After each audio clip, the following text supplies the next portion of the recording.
All in one channel. आज हम fridge cleaning करेंगे।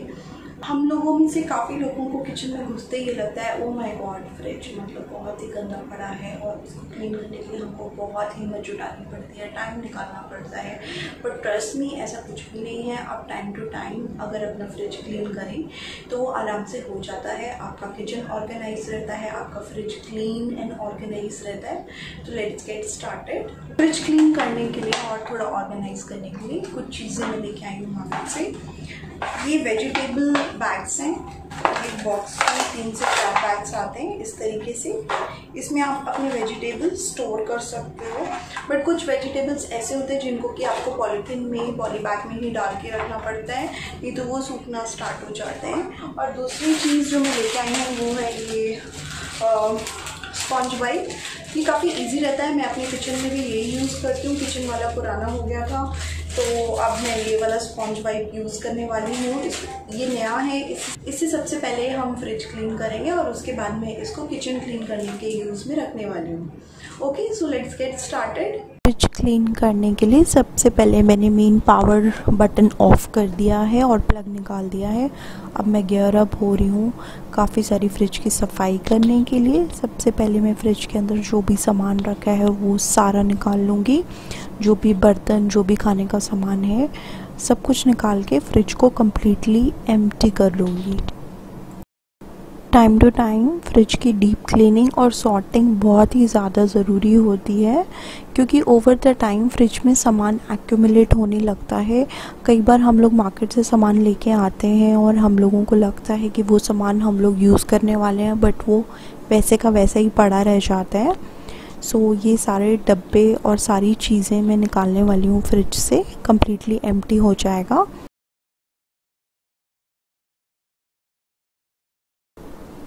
अब मैं फ्रिज के ये जो शेल्फ़ हैं इनको 1 बाय 1 बाहर निकाल लूँगी। ये शेल्फ़ की क्लीनिंग भी बहुत ज़्यादा ज़रूरी है, क्योंकि कई बार हम लोग कुछ खाने का सामान या कुछ भी सामान, सॉस, केचप वगैरह फ्रिज में रखते हैं तो वो शेल्फ़ पे गिर जाती है और उस पर स्टेन्स आ जाते हैं। मुझे शॉर्टकट मेथड में फ्रिज क्लीन करना पसंद नहीं है, तो शेल्फ़ पे कई बार कई लोग उसको जस्ट वाइप करके छोड़ देते हैं, बट उससे डीप क्लीनिंग फ्रिज की नहीं हो पाती है। कहीं ना कुछ स्टेन्स या स्मेल फ्रिज में रह जाती है। अभी ये जो ऊपर वाला शेल्फ़ है इसमें से भी मैं सारा सामान निकाल दूँगी, इसको भी एम्प्टी कर दूँगी। और ये देखो, ये जो भी सामान यहाँ पे पड़ा है, कुछ अनवांटेड सामान भी है पीछे जो इसमें पड़ा रह गया है काफ़ी टाइम से, उसको भी मैं निकाल के सॉर्टिंग उसकी कर लूँगी। जो ज़रूरत का सामान है उसको मैं रख लूँगी और जो एक्सपायर हो गया है या ख़राब हो गया उसको मैं डिस्कार्ड कर दूँगी। ये वाली शेल्फ़ को भी मैं स्लाइड करके इस तरीके से बाहर निकाल लूँगी। थोड़ा केयरफुल रहना पड़ता है, क्योंकि ये वाली जो शेल्फ़ का प्लास्टिक है मुझे ज़्यादा रिलायबल नहीं लगता। ये मुझे थोड़ा ब्रिटल सा लगता है, तो मुझे लगता है इस पे ज़्यादा प्रेशर पड़ेगा तो शायद टूट जाएगा। ये जो शेल्फ़ का कवर है इसको मैंने नहीं निकाला है, क्योंकि मुझे नहीं लगता मुझे इसके साथ ज़्यादा पंगेबाजी लेनी चाहिए। इसको मैं ऐसे ही क्लीन कर लूँगी। अब ये जो स्पॉन्ज वाइप है इसको मैंने थोड़ा सा डैम्प किया है। इसमें मैंने कुछ भी स्प्रे या कुछ केमिकल नहीं लगाया है, पानी से जस्ट डैम्प किया है। इससे फ्रिज के जो साइड्स हैं वो मैं सारे अच्छे से क्लीन कर लूँगी। और आप चाहें तो आप कोई एंटीबैक्टीरियल स्प्रे वगैरह भी यूज़ कर सकते हो। मैंने यहाँ पे कोई स्प्रे या विनेगर वगैरह कुछ भी यूज़ नहीं किया है, इसको सिंपली वाइप किया है अच्छे से। फ्रिज के हर एक कॉर्नर को हम लोग थॉरोली वाइप कर लेंगे, अच्छे से वाइप कर लेंगे। और ये जो स्लाइडर्स लगे रहते हैं जिस पे हम लोग ये शेल्फ़ को स्लाइड करते हैं, इसके ऊपर भी थोड़ा सा डर्ट होता है, इसको भी अच्छे से हम लोग वाइप कर लेंगे। फ्रिज के बॉटम पे भी बहुत सारा डर्ट जमा है, उसको भी मैंने वाइप कर लिया है इस कपड़े से। और ये देखिए, ये डर्टी भी हो गया है। अब ये जो वेजिटेबल्स हैं इनको हम सॉर्ट कर लेंगे। ये सिर्फ 2-3 दिन के लिए सफिशेंट है वेजिटेबल्स।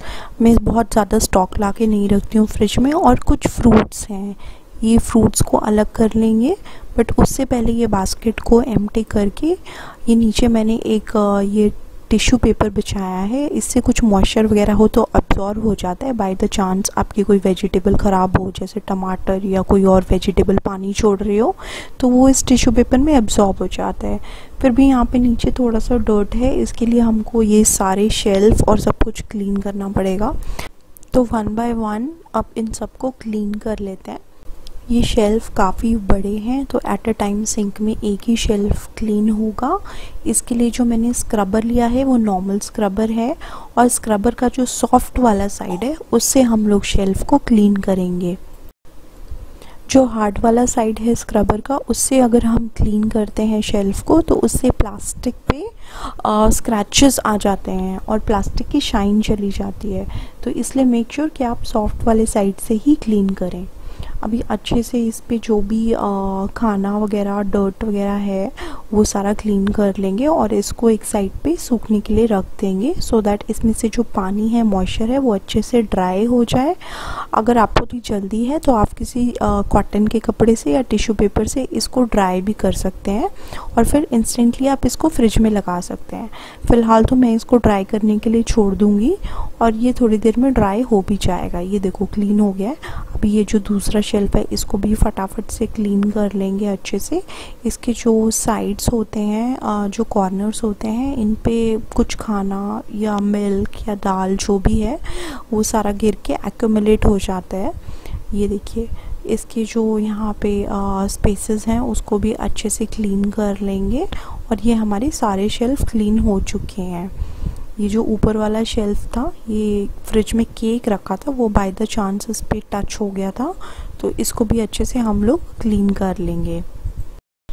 फ्रिज के शेल्फ हमारे सारे स्पार्कलिंग क्लीन हो चुके हैं। अब बारी है जो वेजिटेबल रखने वाला बॉक्स है उसकी, तो वो मैं लास्ट में क्लीन करूँगी। अब ये वेजिटेबल बॉक्स जो है थोड़ा बड़ा है साइज़ में, इसको क्लीन करना थोड़ा डिफ़िकल्ट है क्योंकि सिंक इतना बड़ा नहीं है। तो इसको इस तरीके से केयरफुली हम लोग क्लीन करेंगे। इसको इनसाइड से और आउटसाइड से अच्छे से जो भी आप डिश वॉश बार या जो भी डिटर्जेंट यूज़ करते हो उससे अच्छे से क्लीन कर लो और स्पॉन्ज के सॉफ्ट वाले साइड से इसको क्लीन करना। तो अब ये वेजिटेबल बॉक्स भी क्लीन हो चुका है।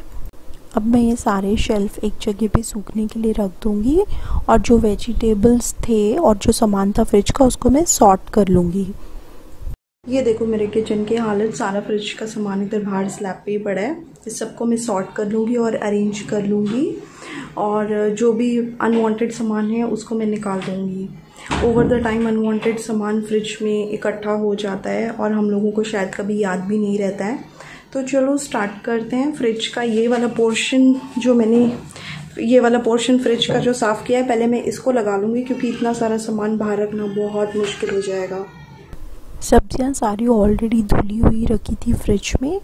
ये जो आप बास्केट टाइप देख रहे हो, ये मैंने ऑयल के डब्बे को कट करके बनाया है क्योंकि आजकल मार्केट्स वगैरह मोस्टली शॉप्स बंद हैं, तो मैं जाके एक अलग से बास्केट लाने का सोच रही थी काफ़ी दिनों से, जो कि पॉसिबल नहीं हो पाया। तो ये घर पे ही मेरा एक छोटा सा DIY है।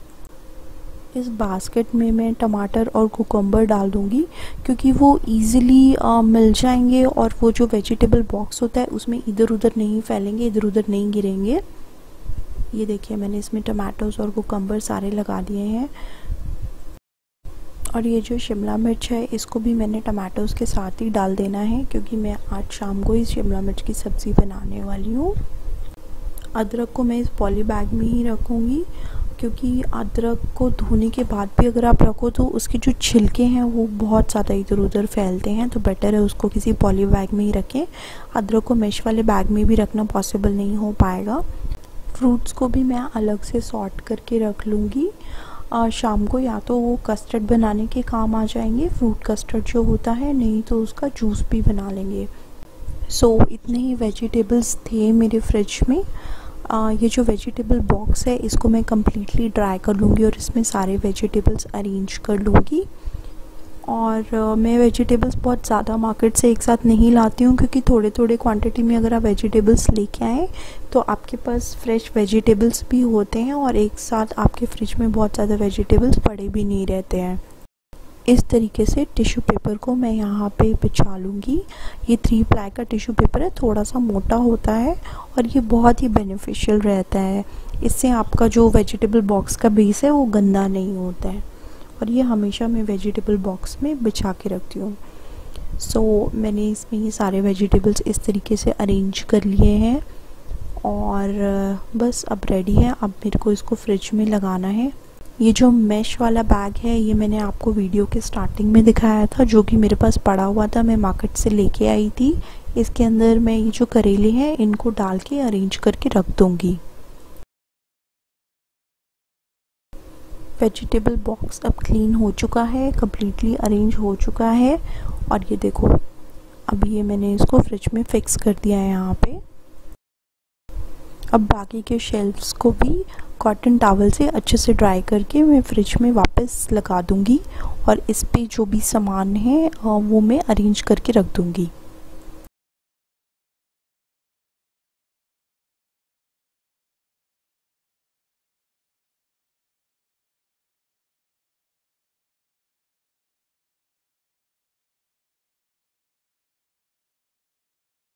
ये बॉक्स है, इसमें सारे मसाले रहते हैं जो खाने में यूज़ होते हैं।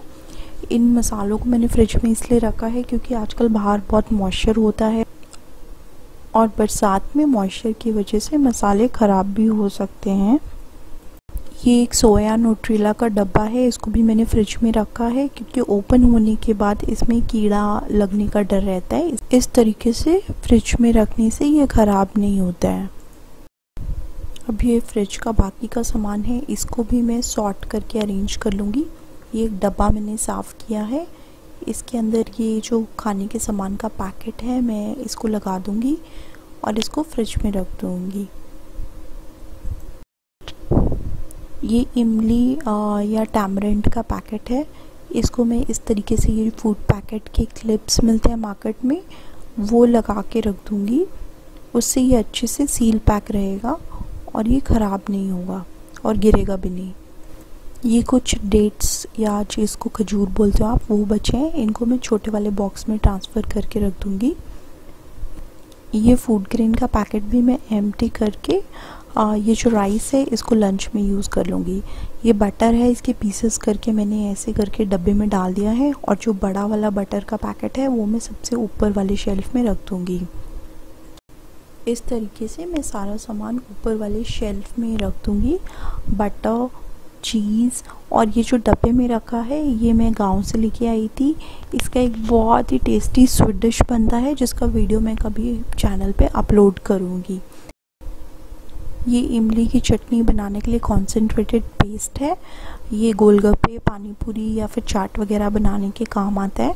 इसको मैं हमेशा फ्रिज में बना के रखती हूँ। अब ये बाकी का सामान भी मैंने अरेंज कर लिया है। अब बारी है फ्रिज के साइड वाले डोर की। इसका सारा सामान निकाल के मैं इसके शेल्फ्स को क्लीन करके, सामान को सॉर्ट करके, फ्रिज को डीक्लटर करके इसको फिर से अरेंज कर दूंगी। सबसे पहले मैं डैम्प क्लॉथ से इसको क्लीन कर लूँगी सो दैट कुछ भी अगर मार्क्स हों किसी भी चीज़ के वो सब निकल जाए और ये अच्छे से स्पार्कलिंग क्लीन हो जाएगा। इसके शेल्फ को भी क्लीन करके कॉटन टॉवल से वाइप करके मैं वापस लगा दूंगी और इस पे मैं एक टिश्यू पेपर बिछा दूंगी सो दैट अगर कोई बॉटल या कोई भी चीज़ हम निकालते हैं उसका बेस थोड़ा गंदा है या फिर वो बाहर रखने की वजह से कंडेंसेशन की वजह से पानी छोड़ रहा है तो ये टिश्यू पेपर उसको एब्जॉर्ब कर लेता है और हमारा फ्रिज बहुत ज़्यादा गंदा नहीं होता है। ये वही सेम टिश्यू पेपर है जो पहले बिछा हुआ था, ये ख़राब नहीं हुआ था तो मैंने वही बिछा दिया है वापस।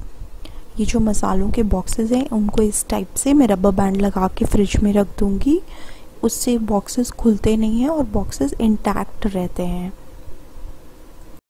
और इसी तरीके से बाकी के बॉक्सेस और बाकी के सामान को भी मैं क्लीन करके फ्रिज में रख दूँगी। ये चॉकलेट का पैकेट था, ये भी बाहर पड़ा हुआ था, इसको भी रैप करके रख दिया है मैंने। अभी ये जो बास्केट है इसको मैं अपना सैंडविच बास्केट बोलती हूँ क्योंकि इसके अंदर ब्रेड, मेयोनीज, सॉस वगैरह सब कुछ रहता है। अगर मुझे क्विक सैंडविच बनाना है तो सारा सामान एक ही जगह पे मुझे मिल जाता है। This is very useful for me. So ये फर्स्ट शेल्फ भी हमारा अरेंज और क्लीन हो चुका है। अभी नेक्स्ट शेल्फ की तरफ चलते हैं, जो कि थोड़ा सा डिफ़िकल्ट काम है। इसमें सारी मेडिसिन्स पड़ी हैं। घर में छोटे बच्चे हों तो सारी मेडिसिन्स रखनी पड़ती हैं घर पे। यू नेवर नो आपको कब किस मेडिसिन की ज़रूरत पड़ जाए। तो ये मैंने शेल्फ भी निकाल के क्लीन कर लिया है अच्छे से, और ये एक फ्रेश टिश्यू पेपर इस पर बिछा दिया है। अब इन सारे मेडिसिन्स को मैं अरेंज कर लूँगी। सबसे पहले मैं इनकी एक्सपायरेशन डेट चेक कर लूँगी। अगर कोई मेडिसिन एक्सपायर्ड है तो मैं उसको डिस्कार्ड कर दूँगी, और बाकी की मेडिसिन्स को मैं वापस अरेंज करके शेल्फ में लगा दूँगी।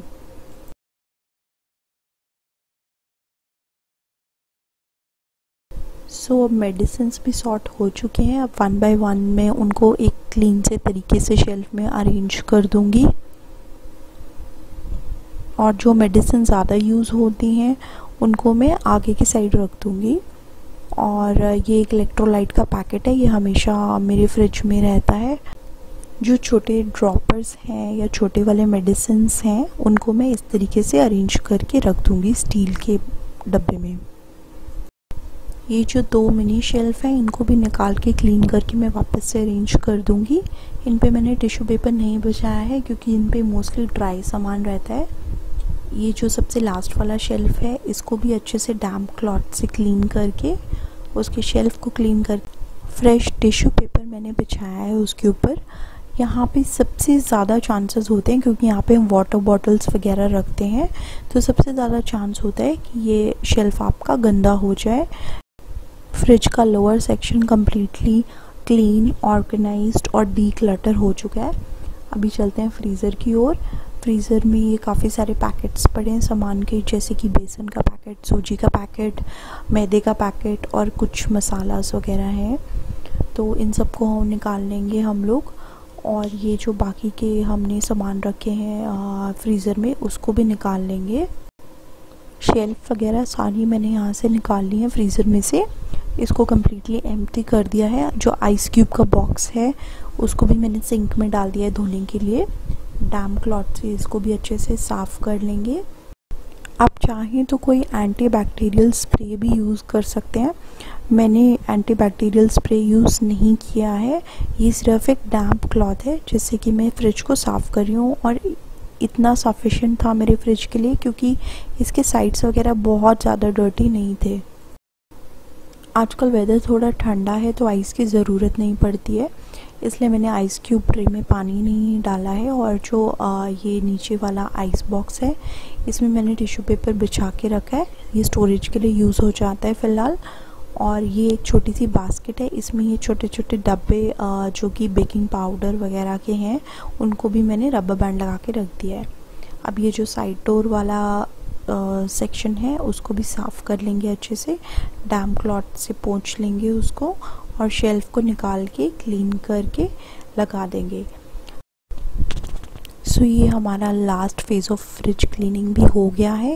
ये एक्चुअली फ्रिज का डीप क्लीनिंग था, और ये फ्रिज भी अरेंज कर दिया है। अब मैं आपको एक बार फिर से फ्रिज का नीचे वाला सेक्शन और ऊपर वाला सेक्शन ओपन करके दिखाऊंगी। ये देखो कितना डिफरेंस है पहले वाले फ्रिज के अरेंजमेंट में और अभी वाले फ्रिज के अरेंजमेंट में। और अभी फ्रीज़र भी मैं आपको ओपन करके दिखाऊंगी। सो हमारे फ्रिज की डीप क्लीनिंग काफ़ी सक्सेसफुल रही और काफ़ी अच्छे से क्लीन हो चुका है। अब बारी है फ्रिज के आउटसाइड को क्लीन करने की। ये मैं लास्ट में क्लीन करूँगी। फ्रिज के सारे आउटसाइड मैग्नेट्स और फोटोग्राफ्स को मैं केयरफुल रिमूव कर लूँगी। I am very fond of magnets. मैं जहाँ भी जाती हूँ वहाँ से मैग्नेट्स कलेक्ट करके लेके आती हूँ। अभी एक कॉटन के कपड़े से फ्रिज का आउटसाइड किसी क्लीनर से क्लीन कर लेंगे। मैंने कॉलिन का क्लीनर लिया है। कॉटन के कपड़े से क्लीन करने से अच्छे से शाइन आ जाती है प्लास्टिक, ग्लास या इस टाइप के फ्रिज के सर्फेसेस पे। अच्छे से हैंडल को भी मैं क्लीन कर लूँगी। और ये फ्रिज का जो लोअर डोर है इसको भी कॉटन के कपड़े से अच्छे से हम लोग क्लीन कर लेंगे, सो दैट इस पर कोई स्टेन्स ना रहें। और स्पेशली हैंडल्स पे हाथ वगैरह के निशान लग जाते हैं, वो भी अच्छे से क्लीन कर लेंगे।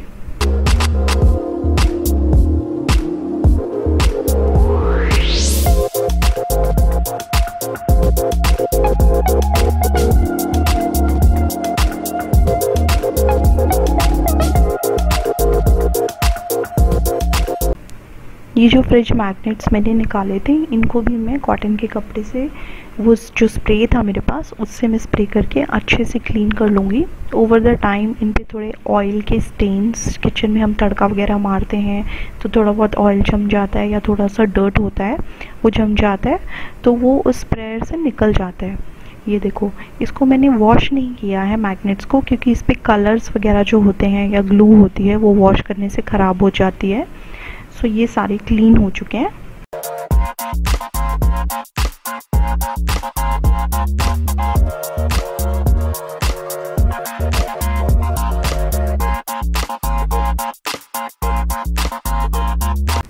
और अब मैंने मैग्नेट्स को वापस फ्रिज पे केयरफुली लगा दिया है।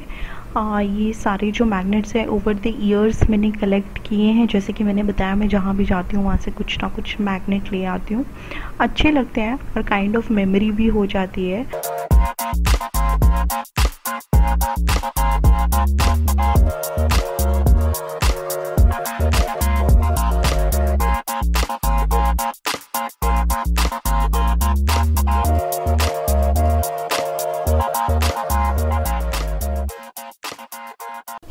आपको ये वीडियो पसंद आए तो प्लीज़ लाइक, शेयर या सब्सक्राइब करो मेरे चैनल को, और प्लीज़ वो बेल आइकन ज़रूर प्रेस करना। उससे मैं जो भी वीडियोस डालूँगी अपने चैनल पे आपको उसका नोटिफिकेशन मिल जाएगा और फिर आप वो वीडियोस इंस्टेंटली देख सकते हो।